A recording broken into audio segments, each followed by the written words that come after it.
नमस्कार। साझा समाचारमा हार्दिक स्वागत छ। सुरु गरौँ आजका मुख्य समाचारका शीर्षकहरूबाट।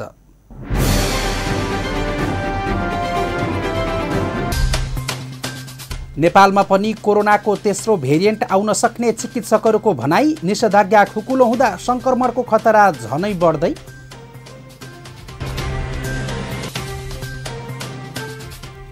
सरकारले खोप उपलब्ध नगराएको भन्दै दाङका कानुन व्यवसायी आन्दोलनमा।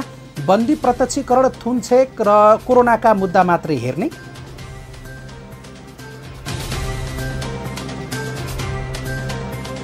र नेपाली राष्ट्रिय क्रिकेट टिमको बन्द प्रशिक्षण पनि रोकिने क्यानको सङ्केत।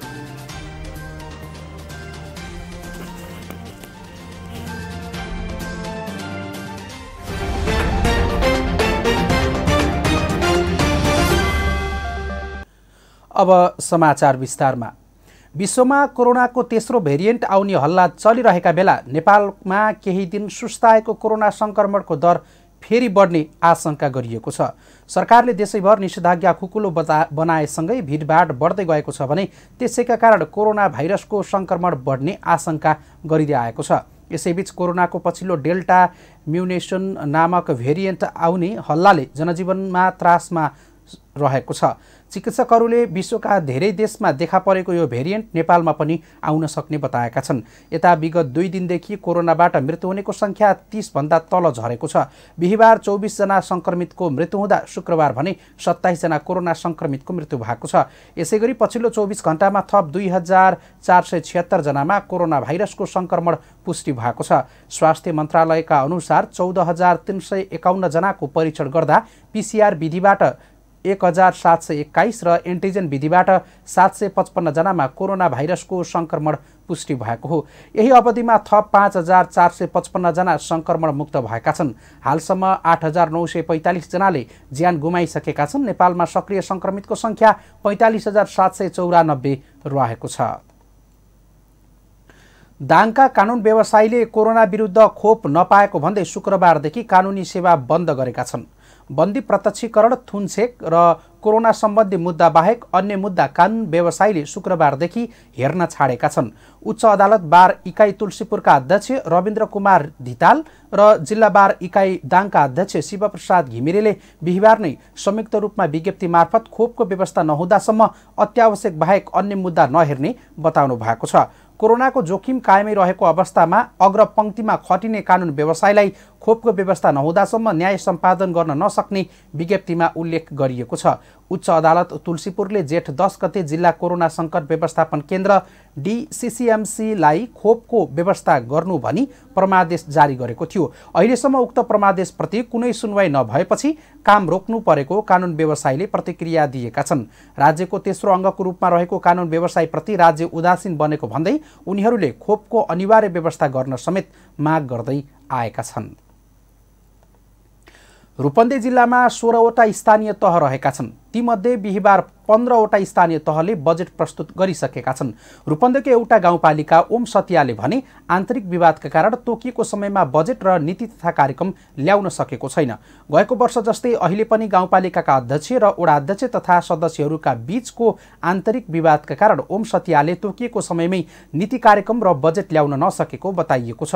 तोकिएको समयभित्रै नीति कार्यक्रम र बजेट ल्याएका स्थानीय तहहरूले भने कोरोना महामारी नियन्त्रण, पूर्वाधार विकास, शिक्षा, पर्यटन र कृषिलाई प्राथमिकतामा राखेर बजेट ल्याएका छन्। स्थानीय सरकार सञ्चालन ऐन 2074 को दफा 71 को उपदफा 1 मा सबै स्थानीय तहहरूले आगामी आर्थिक वर्षको राजस्व र बजेटको अनुमान कार्यपालिकाबाट स्वीकृत गराई असार 10 गते भित्र गाउँ नगर सभा पेश गर्नुपर्ने व्यवस्था रहेको छ। संघीय मामिला तथा सामान्य प्रशासन मन्त्रालयले समेत बुधबार सबै स्थानीय तहहरूलाई परिपत्र गर्दै 3 दिनभित्र नगर सभामा पेश गरिएको बजेटको विवरण पठाउन भनेको छ। गाउँपालिकाले समयमै बजेट प्रस्तुत गर्न नसकेपछि ओम सतियाको विकासमा प्रत्यक्ष असर पर्ने देखिएको छ। रूपन्देहीको सैनामीना 6 भरतपुरमा रहेको जनकल्याण माध्यमिक विद्यालय नगरकै सर्वोत्कृष्ट विद्यालयका रूपमा सम्मानित भएको छ। सैनामीना नगरपालिकाद्वारा शैक्षिक गुणस्तर परीक्षण गर्दा विद्यालय शिक्षाको सुधार गुणस्तर सुधारको कार्यमा नगरमै सर्वोत्कृष्ट विद्यालयका रूपमा स्थापित भएको भन्दै नगरपालिकाको बिहिबार सम्पन्न 9औं नगरसभाको अवसरमा विद्यालयलाई नगद 2 लाख सहित सम्मान गरिएको हो। सोही अवसरमा कक्षा 8 को परीक्षामा GPA 4 हासिल गर्ने सो विद्यालयका 3 जना विद्यार्थी र उत्कृष्ट शिक्षकको रूपमा विद्यालयकी शिक्षिका कमला नेउपानेलाई समेत पुरस्कृत तथा सम्मान गरिएको छ। विद्यालय नगरकै सर्वोत्कृष्ट विद्यालयका रूपमा सम्मानित भएपछि विद्यालयका प्रधान अध्यापक अर्जुन प्रसाद पोखरेलले विद्यालयको शैक्षिक गुणस्तरलाई कायम राख्दै थप ऊर्जाशील बन्ने बताउनुभयो। उहाँले जनकल्याणको यो सफलतामा विद्यालय सम्बद्ध सबैको साथ सहयोग र स्नेहका कारण भएकाले सबैमा आभार समेत व्यक्त गर्नुभयो। सम्मानले व्यावहारिक र गुणस्तरीय शिक्षा प्रदान गर्न जनकल्याण माविलाई थप प्रोत्साहन भएको प्रधानाध्यापक पोखरेलले बताउनुभयो। जनकल्याण माविमा हाल कक्षा 11 र 12 मा कानुन विषयमा समेत अध्यापन गराइदिए आएको छ। यसैबीच सैना महिनाकै परुवा परमेश्वर मावि र रामापुर मावि पनि 1-1 लाख सहित उत्कृष्ट विद्यालयका रूपमा सम्मानित भएका छन्।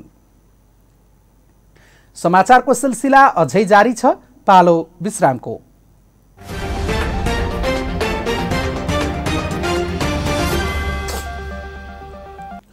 विश्रामपछि साझा समाचारमा पुनः स्वागत छ। अब बाँकी समाचार।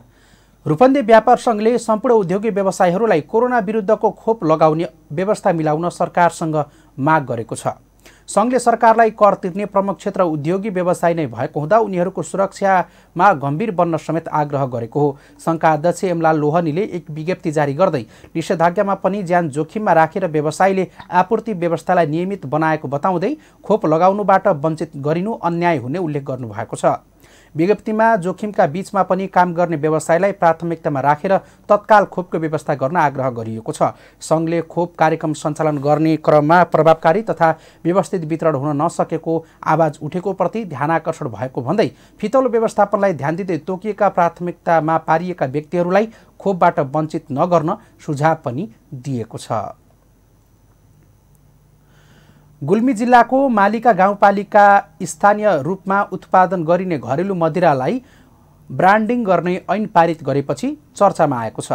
गाउँपालिकाले 9औं गाउँसभाबाट स्थानीय स्तरमा उत्पादन हुने घरेलु मदिरा बिक्री वितरण तथा व्यवस्थापन ऐन 2078 पारित गरेको गाउँपालिकाका प्रमुख प्रशासकीय अधिकृत दीपक भण्डारीले जानकारी दिनुभयो। स्थानीय स्तरमा उत्पादन हुने कोदो र खुरपानीको मदिरालाई गुणस्तर मापन गरी स्टिकर टाँस्ने र सिलबन्दी गर्ने गरी ऐन तयार पारी पारित गरिएको भण्डारीले बताउनुभयो। ऐन गाउँसभाबाट पारित भएसँगै अब नियमावली बनाएर अन्य कार्य अगाडि बढाइने गाउँपालिकाले जनाएको छ। गाउँपालिकाले बनाएको ऐन विपरीत घरेलु मदिरा बिक्री वितरण गर्ने र उत्पादन गरे 50,000 सम्म जरिवाना गर्न सक्ने ऐनमा उल्लेख गरिएको छ। अवैध रूपमा गाउँमा घरेलु मदिराका भट्टीहरू चलेको भन्दै तिनीहरूलाई वैधानिक रूपमा दर्ता गरी कानुनी दायरामा ल्याएर साना उद्योगहरूको रूपमा सञ्चालन गर्ने गाउँपालिकाका प्रवक्ता शोभाकर गिरीले बताउनुभयो। गाउँपालिकामा जनजाति बस्तीहरू धेरै भएको भन्दै जन्मदेखि मृत्युसम्मका लागि मदिराको संस्कार पनि रहेकाले यसको व्यवस्थापन गर्न ऐन जारी गरिएको बताउनुभयो। बाँकेको राप्ती नदीमा बाढी आएको खण्डमा उद्धारको तयारीबारे जानकारी गराउन बाढी कृत्रिम घटना अभ्यास गरिएको छ। जिल्ला विपद व्यवस्थापन समितिको आयोजनामा डुडुवा गाउँपालिका 6 सिधनिया घाटमा राप्ती नदीको पुल छेउमा गरिएको कृत्रिम अभ्यासमा बाढी आएर मानिसहरू डुबानमा परे भने उनीहरूको उद्धार गर्ने सम्बन्धमा समितिले गरेको तयारीलाई कृत्रिम अभ्यास मार्फत देखाइएको छ। जिल्ला विपद व्यवस्थापन समिति बाँकेका अध्यक्ष तथा प्रमुख जिल्ला अधिकारी शिवराम गेलालको अध्यक्षतामा सम्पन्न भएको कृत्रिम अभ्यासमा नेपाली सेना, सशस्त्र प्रहरी र नेपाल प्रहरीका गोताखोर सुरक्षाकर्मीहरूले भाग लिएका थिए। सो कृत्रिम अभ्यासमा बाढीमा डुबेका मानिसहरूको उद्धारपछि उनीहरूलाई छेउमा ल्याई प्राथमिक उपचार र गम्भीर अवस्थामा रहेकालाई एम्बुलेन्स मार्फत अस्पतालसम्म पुर्याउने अभ्यास गरिएको थियो। नेपाली सेनाका सहसेनानी विक्रम चौधरीको नेतृत्वमा रहेको सो उद्धार टोलीले कुशलतापूर्वक बाढीमा डुबेकाहरूको उद्धार गरेर सामान्य भएकाहरूलाई गाउँमै राखेर गम्भीर अवस्थाका लागि अस्पतालमा पुर्याउने तयारी विषय समेटिएको थियो। नेपाल स्वयंसेवी रक्तदाता समाज तिलोत्तमा शाखाको आयोजना एवं लुम्बिनी सामाजिक संस्था तिलोत्तमा 8 को सहआयोजनामा तिलोत्तमा 11 रामनगरमा रहेको दुर्गा मन्दिर परिसरमा शुक्रबार आकस्मिक रक्तदान कार्यक्रम सम्पन्न भएको छ। कोभिड-19 को महामारीका कारण रगत तथा रक्ततत्व अभाव हुन नदिने उद्देश्यले आयोजित उक्त कार्यक्रममा 51 जना स्वयंसेवी रक्तदाताले रक्तदान गरेका छन्। यस्तै नेपाल स्वयंसेवी रक्तदाता समाज जिल्ला शाखाका अध्यक्ष कृष्ण चौहान छेत्रीले रगत अभाव हुन नदिन आफ्नो संस्था निरन्तर लागिरहेको बताउनुभयो। रगत नपाए बुटवल जानु भन्ने नाराका साथ जिल्ला शाखा अन्य जिल्लाहरूमा समेत पुगेर रक्तदान कार्यक्रम गरिरहेको र तिलोत्तमा शाखाले पनि आफ्नो नगरका विभिन्न वडामा रक्तदान सम्बन्धी जनचेतना फैलाउँदै अघि बढिरहेको बताउनुभयो। यसैगरी नेपाल औषधि व्यवसाय सङ्घले 48औं स्थापना दिवसको अवसरमा रूपन्देही शाखामा बृहत रक्तदान समेत गरेको छ। पेसाको संवेदनशीलता सँगै सबै व्यवसायीहरूले बुझ्नुपर्ने भन्दै कोभिड संक्रमणको अहिलेको समयमा पनि अग्रपङ्क्तिमा रहेर व्यवसायीहरूबाट योगदान दिएको बताइएको छ। सङ्घका कार्यसमिति सदस्य तथा कार्यक्रम संयोजक गणेश प्रसाद सेढाईले नेपाल रेडक्रस सोसाइटी रक्त सञ्चार केन्द्रको प्राविधिक सहयोगमा गरिएको रक्तदान कार्यक्रममा 56 युनिट रगत सङ्कलन भएको बताउनु भएको छ। समाचारको सिलसिला अझै जारी छ, पालो विश्रामको।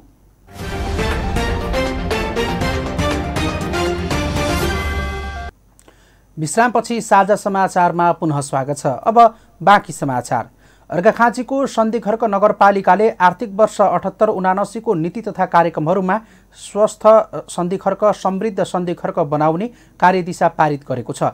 कोभिड-19 को महामारीबाट सम्पूर्ण विश्व जगत नै आक्रान्त भइरहेको परिवेशमा सन्धिखर्क नगरपालिकाले नीति तथा कार्यक्रम महामारीको रोकथाम, नियन्त्रण तथा उपचार मार्फत स्थानीय अर्थतन्त्र र सामाजिक जनजीवनमा यसले पार्ने प्रभाव न्यूनीकरण गर्नेतर्फ केन्द्रित गरेको हो। सङ्घीय सरकारसँगको समन्वयमा सन्धिखर्क नगरपालिकाका सम्पूर्ण नगरवासीलाई कोभिड-19 विरुद्धको खोप लगाउने कार्यको लागि आवश्यक बजेटको व्यवस्था गर्ने गरी नगर प्रमुख कमल प्रसाद भूषालले नीति तथा कार्यक्रम प्रस्तुत गर्नुभयो। यस्तै गरी घरमा सुन्ने सुत्केरी कार्यक्रम अझ प्रभावकारी रूपमा कार्यान्वयन गर्ने, सुत्केरीहरूलाई प्रदान गर्दै आएको प्रोत्साहन भत्तालाई निरन्तरता दिने र सुत्केरी अवस्थामा आवश्यक पर्ने रगतको सहज आपूर्तिको व्यवस्था गर्न प्रत्येक चौमासिकमा नगर उपप्रमुख रक्तदान कार्यक्रम सञ्चालन गर्ने भएको छ।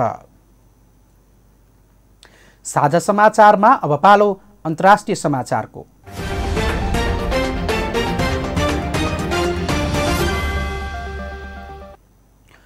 कोरोना संक्रमण बढ्न थालेपछि जापानमा फेरि स्वास्थ्य सङ्कटकाल लगाउने सम्भावना बढेको छ।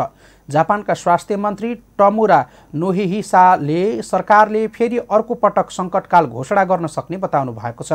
उहाँले कोरोना भाइरसको महामारी अपेक्षित रूपमा न्यूनीकरण नभएमा टोकियो ओलम्पिकलाई बाधा नपुगोस् भन्ने उद्देश्यले फेरि सङ्कटकाल लगाउन पर्न सक्ने शुक्रबार बताउनु भएको हो। जापानको राजधानी समेत रहेको टोकियो महानगरपालिकाभित्र मात्रै बिहिबार एक दिनमा 570 जना नयाँ सङ्क्रमित भेटिएका थिए। टोकियोमा दैनिक सङ्क्रमितको सङ्ख्या फेरि बढ्दै गएकाले फेरि सङ्कटकालको खतरा बढेको मन्त्रीले पत्रकार सम्मेलनमा जानकारी दिनुभएको हो। साझा समाचारमा अब पालो खेल समाचारको।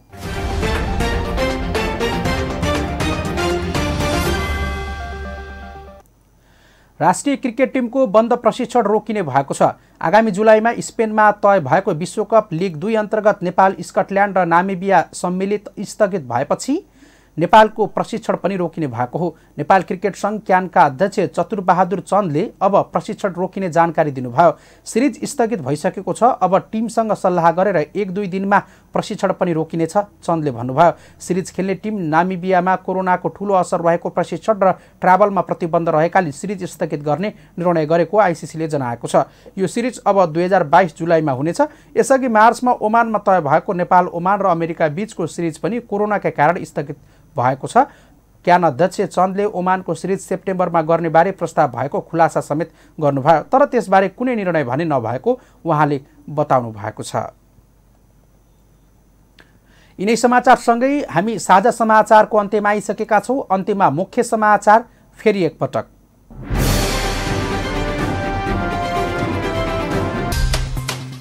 नेपालमा पनि कोरोनाको तेस्रो भेरिएन्ट आउन सक्ने चिकित्सकहरूको भनाई। निषेधाज्ञा खुकुलो हुँदा संक्रमणको खतरा झनै बढ्दै।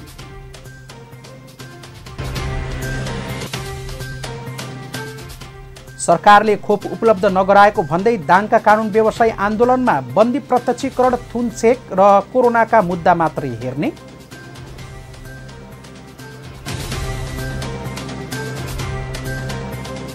र नेपाली राष्ट्रिय क्रिकेट टिमको बन्द प्रशिक्षणमा पनि रोकिने क्यानको सङ्केत।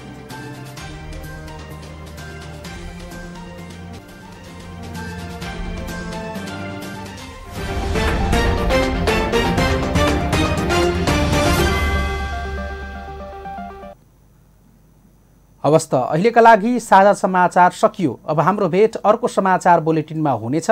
शान्ति र विकासका लागि तपाईँ हाम्रो एउटै भिजन साझा टेलिभिजन हेर्दै गर्नुहोस्। कोरोनाको जोखिम उच्च रहेकाले सबै स्वास्थ्य मापदण्ड अपनाई सतर्क बनौँ। नमस्कार।